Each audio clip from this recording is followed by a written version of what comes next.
What's up? This is a floater here, and I'm doing my own top 10 Marvel Legends of the year. I'm very excited about this video. A lot of great Marvel Legends have come out this year. It's mainly the bulk of my collection.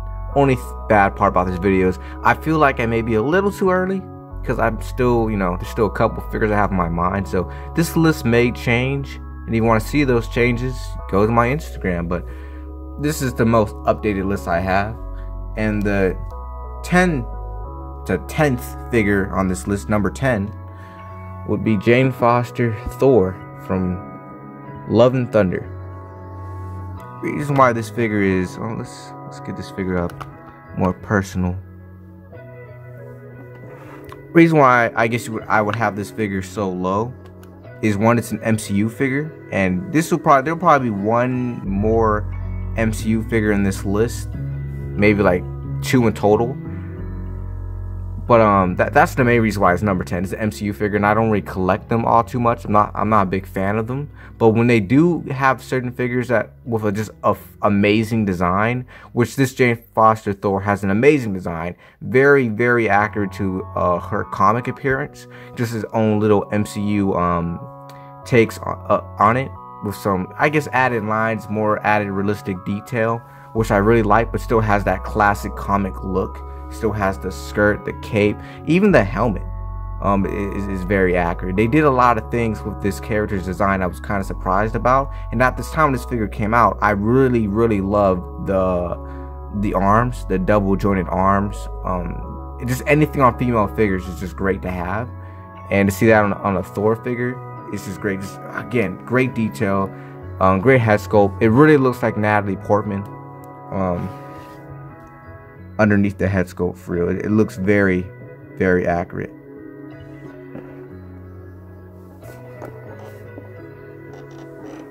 But if they like giving us a comic version of this character with the same body mold, it probably would have been higher. But that is number 10 on my list. And number 9 on my list is gonna be Scarlet Witch.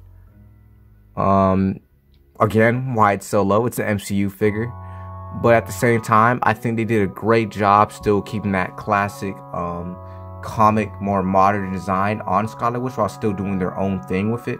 I love the costume. I love that they finally gave us a little crown on her, and the face sculpt, just like with Natalie Portman, just like the Thor figure, looks really on point.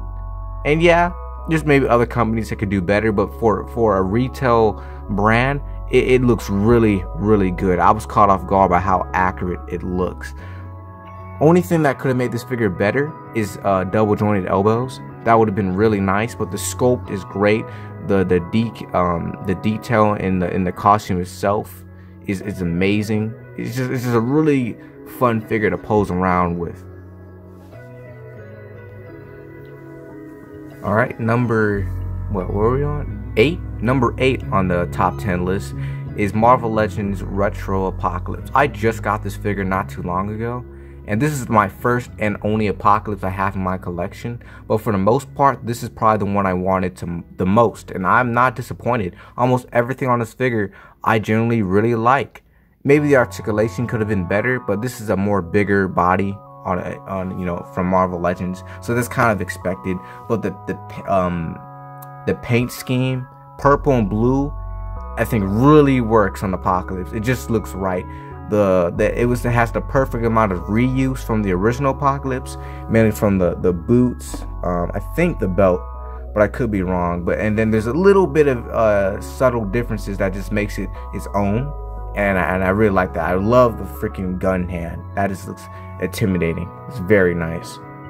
Well, that is number 8 on my list. This is the only Build-A-Figure, I guess technically Build-A-Figure, on my list.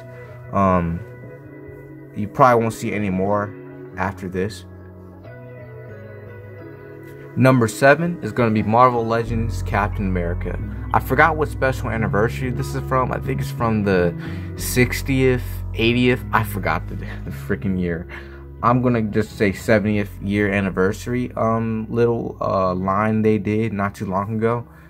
And this is probably the best classic Captain America that Hasbro has made. and for that, it deserves to be in my top 10. It's the only normal Marvel Legends Captain America I have in my collection, so it's a very important figure to have in almost any collection if you decide to collect Marvel Legends. But besides that, it could have been higher if it wasn't for a few things. It's kind of an awkward figure to pose around a lot of times. I don't know why. It just doesn't seem that photogenic to me. And then 2, you couldn't tell by the straps on near the joint, but he doesn't have butterfly joints. And with, you know, what you see from Marvel Legends nowadays and what they're capable of doing, I feel like it could have been very possible to give this figure butterfly joints, and it would have made this figure, it would have took it to the next level. But it's very close, but not quite. But I get it. He's a more bigger, bulkier guy, and the mold with the fishnets or whatever you call the little detail on the chest, it may have just been too hard to try and do. So I get it, but that would have been nice if it was possible. But that is number 7. And number 6 on my list is going to be Marvel Legends Iron Spider. This may be a more controversial one for many. It may be not for a lot.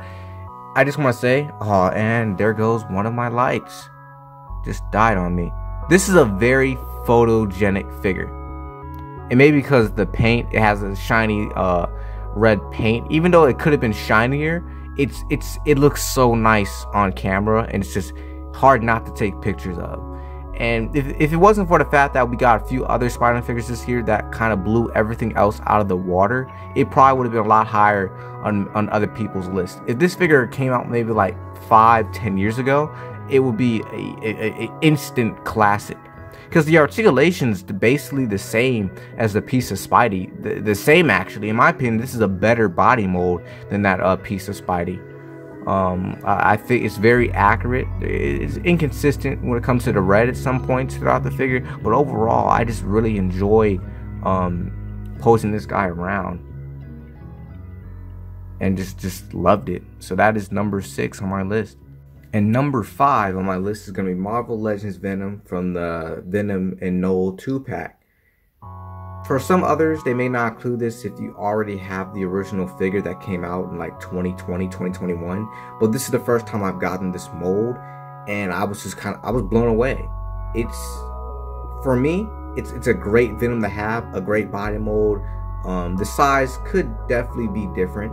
It really depends on you and how you see your Venom, but he's been in many different sizes over the years, and I think for whoever you want to pair him up with, it could still work. The articulation on this guy for a dude as big as him is great. Better than almost most figures I've ever seen. Maybe once you get to the more import expensive lines and it starts to change, but it's really good. Only thing is, it's definitely a slightly older figure. Like if this figure had come out a year later, it would have had like pinless arms and legs, maybe a ball joint in the neck that you may see in some more newer figures. It could have been cleaned up a bit more, which is kind of the reason why it's number 5. And maybe if it was a little smaller too, I would have really enjoyed that. But overall, it's one of my favorite Marvel Legends I've gotten this year. It's a big surprise for me actually on how good this figure is. That is number 5 on my list. Alright, now this is number 4. Marvel Legends Invincible Iron Man, or for some, the Alex Ross Iron Man. This is where it starts to get a bit more surprising from now on this list. I easily could have probably, like, thinking about it, maybe it could have been a bit higher, because there are some problems with this armor. But I just love this armor too, and I just too much, and just was posing around and playing around with it a lot. It's one of my favorite Iron Man armors. And to have it in figure form is just really satisfying. I love the mold. The mold is great. That's really the best thing going for it, is the mold. The articulation at certain points are really good. Pinless arms and legs. I probably need to stop praising that for the small things, but it's still a new thing to have, and I'm always gonna appreciate that when they give it to us. There's even a bit of articulation in the neck. I think a ball joint in the neck and head, which is always nice to have. I love when they do that. I love when they do that, because sometimes they don't do that. So whenever they do, I love it. There's only a couple problems with this figure. It's the paint. They couldn't have given us a more metallic golden red, and they've done it for other past Iron Man figures in the past. They did it for the modular Iron Man like last year. So it surprises me that they didn't do it for this guy, for an armor that was designed by Alex Ross, who was known for making pretty colors in his characters. So it was just weird to me. Maybe the articulation could have been a bit better in the shoulders right here. That would have been nice, but again, this is a very bulky armor, so I understand why they couldn't get it done. So it's really a nitpick on my part, but really the paint, and it would have been like, in my opinion, if they had did the paint some justice right there, it probably could have been the #1, the best Marvel Legend of the year. I doubt it. Probably number two at most, for a couple other people and myself, but they missed out on that. But overall, just a really good and solid and fun figure to play around with. And here's number 3 of my top 10 Marvel Legends list. I told you there's gonna be some surprises, but if you actually get this figure in hand, because I kind of just got it to get it and just have a bit more Spider-Man villains, but I was genuinely surprised by how good this figure is. It is such a good suited body mold, especially the ones we've had in the past, where a lot of the suited body molds are generally very, very awkward looking. They don't look great. The arms are always sticking out majorly. You can get a lot of good poses out of this guy. The detail, the sculpting on this figure is really good. Like, they even put some wrinkles at the bottom of the pants. They didn't have to do that. And the shoes, the articulation of the shoes is surprisingly not even hindered that badly. It's still, you can do a lot with this figure, and it helps that it's a very nice realistic suit. And the arms, again, they have him flat against his body. You couldn't do that with suited bodies in the past. It was generally impossible. That's why they always look just ugly to have around. If you wanted a suited body, a good one, you would usually have to go like buy a Mafex figure or a SH Figure Arts figure and switch out the head. But I'm glad Marvel Legends, they finally, that the team finally figured it out and given us a great suited body mold. And they're using this one over and over too, which I'm not going to complain about. They used it for Jigsaw maybe, and maybe Moon Knight. I could be wrong about the Moon Knight, but I think they did just retooled a few things. But it's a great figure, surprisingly really good. And it just shows that Marvel, they just keep getting better and better. And number 2 on my list is going to be Marvel Legends Black Panther. Surprisingly, when I got this guy, I knew I just needed a comic Black Panther in my collection. So that's kind of the main reason why I picked it up. But I was surprised by how good this figure is. And that's mainly due to the part that it's using the Vulcan body mold, which is, again, a mold we're going to see a lot in the future.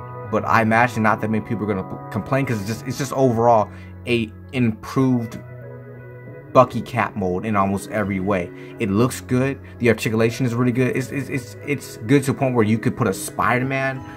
You can make it into a Spider-Man figure and no one will complain. It's just a really overall good figure, and I think they did great detail for giving us a good Black Panther figure, with the gloves, the boots, just everything. It's extremely accurate. There's nothing really wrong with the figure that you can complain about, for real. And that's why it's so high up in the list. It's Black Panther. It's exactly how you see him in the comics. If you see this, this suit and costume in a different day of age. He doesn't wear this costume anymore, but it looks exactly like how it's supposed to look. I don't know. There's not really much to complain about it, and because of that, that's why it's so high up on my list. If it wasn't for the fact that I could have been a bigger Black Panther fan, then it probably would have been number 1. But you got to give respect from where it's due. This is a masterful figure right here. And number 1 on my list, this may not surprise any people at all, but it's going to be Marvel Legends first appearance Spider-Man. It's going to be quick. I mean, I say that, but the body mold, this is the best Spider-Man body mold, I think, in my opinion. For most people, the piece of Spidey for me, the first mold that most of you are familiar with, it was too skinny for me. I don't think Spider-Man is really that skinny all too often, and if he is, it's usually just a writer being extra. But he's like a normal average dude, you know. He's not a skin bean, especially in most video games, most movies, even majority a lot of times in the comics. He's like your average sized dude, not like a stick. And that's what the piece of Spidey felt for me. And for the newer one, the retro Spider-Man we got like last year, 2 years ago, at some points it kind of feels a little too muscular. Like I'm looking at I don't know, just a Captain America type body mold. Or just, that articulation is great, but like they could have toned it down at some points, made him slim him down in the legs, especially in the chest. And I don't like that on that body mold. The shoulders are a little too low. While this Spider-Man, it's the right amount of skinny, but the right amount of muscular. It's perfectly in between. And I love that the shoulders aren't too low either. The articulation is great. It's just as good as the retro Spider-Man. In some ways, it's even better. I think, in my opinion, it's better. It's definitely better. Now, if it wasn't for the fact that this is the only body mold of the Spider-Man I have, I probably would put it number 2 or 3, because I'm trying to get my hands on that animated one, which it looks amazing on Instagram right now. But this is the perfect Spider-Man body mold, in my opinion, and it's the perfect Spider-Man until further notice. But this is so far my number 1 Marvel Legend figure of the year. In my opinion, the best Marvel Legend to come out in 2022. So yeah,